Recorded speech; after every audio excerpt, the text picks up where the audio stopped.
एक शहाणपण शिकवणारी गोष्ट पाहणार आहोत. शिंगी कोल्ह्याची युक्ती.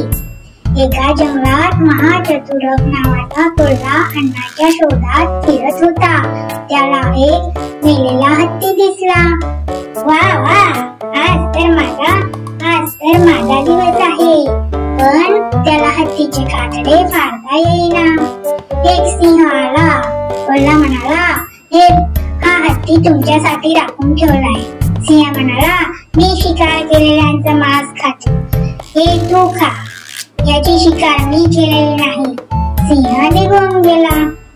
त्यानंतर आला चित्ता. कोल्हा म्हणाला, ही सिंहाची शिकार आहे, मी पहारा देतोय.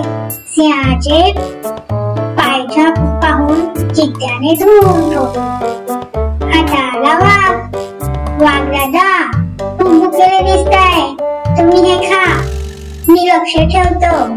सिंह आला तर मी तुम्हाला आवाज देईन. वाघाने कातडे फाडले आणि खात असतानाच कोल्हा ओरडायला लागला, सिंह आला, सिंह आला. वाघ लगेच पळून गेला. कोल्हा आता जेवायला बसणार तेवढ्यात दुसरा कोल्हा आला. त्यांच्यात झुंज झाली. महाचतुरकने त्याला पळवून लावले आणि अखेर त्याला हत्ती मिळाला. तात्पर्य, बलवानापुढे वाका, दुबळ्यांना गंडवा आणि बळकटाशी लढा, बरोबरीच्याशी लढा. ही गोष्ट आपल्याला समजूतदारपणाचं महत्त्व शिकवते. तर मुलांनो, कशी वाटली गोष्ट? छान ना? चला तर लगेच लाईक शेअर आणि सबस्क्राईब करा चिमण्या गोष्टीला. धन्यवाद. Tata, bye bye.